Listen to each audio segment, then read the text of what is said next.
인간의 비참한 상태. 그리스도를 본받아. 토마스 아 켐피스. 하나님께로 돌아가지 않는다면 당신은 어디에 있든지 또는 어디로 가든지 비참할 수밖에 없습니다. 당신은 일들이 자기가 원하고 뜻하는 대로 이루어지지 않는다고 해서 불안해합니까? 모든 일이 자기 뜻대로 되는 사람이 누가 있습니까? 나도 아니고 당신도 아니며 이 땅에는 아무도 없습니다. 왕이든 교황이든 환난도 겪지 않고 걱정거리도 없는 사람은 이 세상에 없습니다. 그렇다면 어떤 사람이 더 나은 삶을 사는 것일까요? 하나님을 위하여 이 모든 고난을 감내하며 살아가는 사람입니다. 수많은 어리석고 연약한 사람들은 이렇게 말합니다.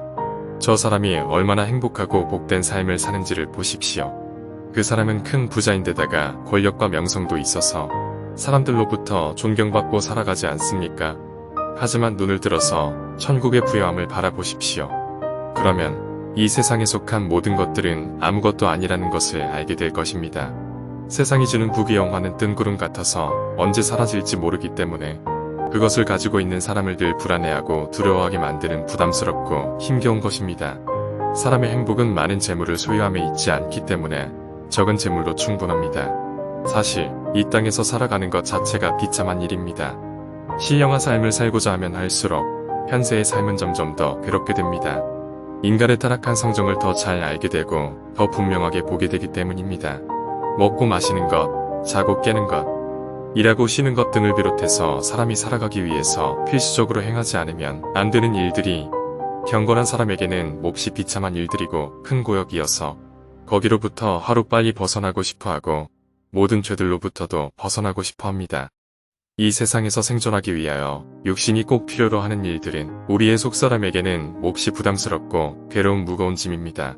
그래서 선지자는 그런 것들로부터 벗어나게 해달라고 기도하였습니다. 주여, 내가 어쩔 수 없이 해야 하는 일들로부터 나를 건져 주소서. 반면에 자기 자신이 비참한 삶을 살아가고 있다는 사실을 알지 못하는 사람들에게는 화가 있을 것이고 그러한 비참하고 타락한 삶을 사랑하는 사람들에게는 더 큰 화가 있을 것입니다. 그런 사람들은 힘들게 일을 해서든 아니면 구걸을 해서든 생존하는 데 필요한 것들을 겨우 마련해서 근근히 살아간다고 할지라도 어떻게 해서든지 악착같이 그러한 삶의 애착을 갖고 매달리는 까닭에 이 땅에서 살아갈 수만 있다면 하나님의 나라 따위에는 관심을 두지 않을 것이기 때문입니다. 세상에 푹 빠져서 오직 육신적인 것들만을 좋아하고 그 밖에 다른 것들에 대해서는 관심이나 흥미가 전혀 없는 사람들은 그 심령이 미혹되고 홀려서 제정신이 아닌 사람들입니다. 그들은 지금도 비참한 사람들이지만 결국에는 자신들이 그토록 사랑했던 것들이 얼마나 하찮고 쓸데없는 것들이었는지를 깨닫고서 가슴을 치게 될 것입니다.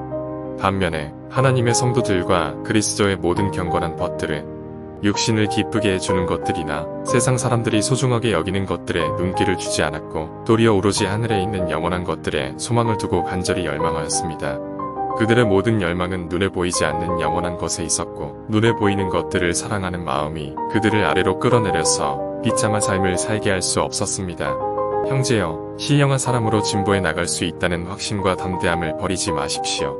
아직 시간도 있고 기회도 주어져 있는데 왜 결단하고 나아가지 않고 머뭇거리고 있는 것입니까? 지금 즉시 일어나서 당장 행동을 개시하면서 이렇게 말하십시오.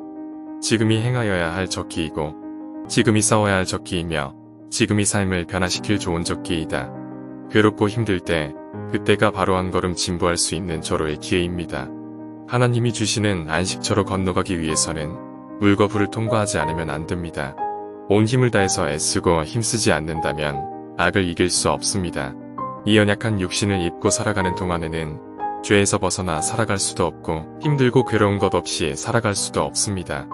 우리는 온갖 참상으로부터 벗어나서 고요하게 살아가고 싶어 합니다. 하지만 죄로 말미암아 순수한 상태를 잃어버림으로써 진정으로 복된 삶도 잃어버렸습니다. 그러므로 우리는 장차 하나님께서 우리에게 긍휼을 베푸셔서 이 죄악이 지나가고 죽을 것이 생명에 삼킨 바 되게 하실 때까지 참고 기다려야 합니다. 사람은 너무나 연약해서 늘하게 이끌립니다. 오늘은 자신의 죄를 고백하고 회개하지만 내일이 되면 자기가 어제 고백하고 회개하였던 그 죄를 또다시 짓습니다. 죄를 짓지 않기 위해서 정말 조심해서 행하겠다고 단단히 결심하고서도 1시간만 지나면 마치 자기가 언제 그런 결심을 하였느냐는 듯이 거침없이 죄를 짓습니다. 그러므로 스스로 낮아져 겸손하여야 하고 조금이라도 자만해서는 안 됩니다. 우리는 지극히 연약하고 변덕스러운 존재이기 때문입니다. 또한 하나님의 은혜로 말미암아 힘들고 고된 과정을 거쳐서 얻은 것을 한순간의 방심으로 잃어버릴 수도 있습니다. 우리가 지금 이렇게 계속해서 미지근하게 신앙생활을 해나간다면 결국에는 어떻게 되겠습니까? 우리의 삶과 행실 속에서 아직 참된 거룩함이 드러나지 않는데도 마치 이제는 다 되었다는 듯이 안심하고 편안한 마음으로 지낸다면 우리에게 화가 있을 것입니다. 그런 경우에는 자신을 초신자로 여기고서 지극히 선한 삶에 대하여 다시 가르침을 받는 가운데 자신이 장래의 삶과 행실을 고쳐서 영적으로 더 진보할 소망이 있는지의 여부를 조심스럽게 타진해보는 것이 지혜롭고 선한 일입니다. 토마스 아 캠피스의 그리스도를 본받아 중에서 감사합니다.